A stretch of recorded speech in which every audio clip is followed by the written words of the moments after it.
Hi, this is Mukesh Gupta here again.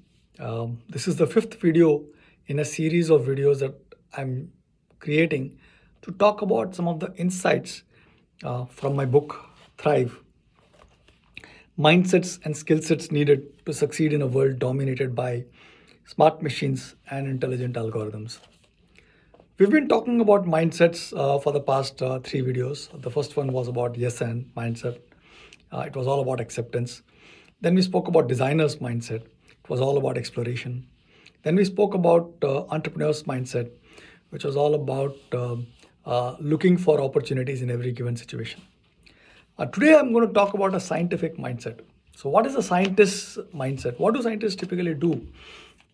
So, typically, the scientific method is as follows: someone makes an observation and is curious about why that observation exists or why that happens the way it happens. They create a hypothesis saying that no, this could be possibly why this happened. And then they go out and test the hypothesis to see whether the hypothesis that they have created is holding true or not. So they design experiments. It could be about measuring more data. It could be about going back and observing more minutely about what's happening, or it could be about talking to other people. Many ways of figuring out whether or not the hypothesis is correct or not. Once they do that, then they publish their results. They talk about their experiment. They talk about what they did, what was the observation, what was the hypothesis, what was the test that they did, and what was the result that they got. And therefore, whether the hypothesis that they created was right or wrong. Now, what this does is allows other scientists to do the same experimentation and see whether they get the same results. That is how scientific body of knowledge is kind of built. That is what they mean when they say built on the shoulders of giants. Now, how does that help us in our real lives, you may ask? Now, the motto or the basic principle that I think this entire mindset stands for is right until proven wrong. So the key thing that we need to understand about scientists is that as long as they see that the experiments kind of prove the hypothesis, they accept the hypothesis. The day someone is able to prove that the hypothesis does not stand or is false, the community or the scientist community is willing to accept that the old model is no longer true.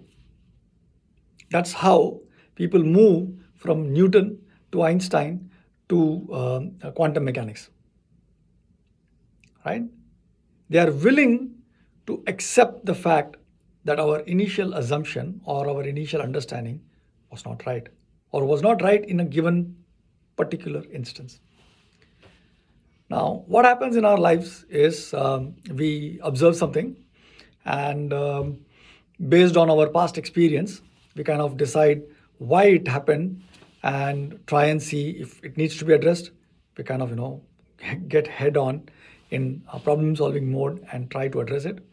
And if it does not need to be addressed, which is a positive deviant, and you want more of that, we kind of double down on whatever it was that we were doing before, assuming that the double down effort will increase whatever it is that we are expecting to increase. Whereas the reality could be very different. So take for an example, you find that there is a particular product in your portfolio that has started selling significantly more than it used to in the past. So it also coincides with, let's say, for example, a promotion that you were running on a television or a radio campaign. Now, the immediate assumption or the connection that you make is because of the radio campaign or the television campaign, the sales of a particular product has gone through the roof. Now, if you are applying a scientist's mindset here, you would make that hypothesis saying that radio ads or TV ads lead to higher sales of the particular product, and then design an experiment to go check whether that hypothesis is true. It may be true, quite possible. It may also not be true. It could be the fact that your competition is run out of stock. So all your customers are kind of adding stock from you because you have the product readily available. It could also be that the sales incentive for that particular product is much higher. So your sales executives are pushing the product irrespective of whether the customer wants it or not. It could also be that a particular area, there is something that has happened in the market that has increased the demand for your product. It could be any of those things. You would not know which is the real cause for the increase in your sales unless you go looking for it. You create an hypothesis and then you go looking for it. You start with the most obvious one, of course. You created a radio ad campaign and go and see whether the radio campaign is the one that has actually had the impact that you see on the sales of your product. You will be surprised to know how many times our initial assumptions are not right. And we do not even bother to go beyond our first assumption or the first connection that we make and do commit a lot more energy, resources to things that may not necessarily have the impact that we expect them to have, and then are surprised as to know why things are not moving the way they are supposed to move. Friends, curiosity is the fundamental skill or the fundamental attitude that we bring to in this mindset. The ability to stay open to the fact that the hypothesis that we created could be wrong. It's not that we are wrong or we are right. It's the hypothesis that is right or wrong. Once we create that separation between us and the hypothesis, it's much easier to, number one, test the hypothesis.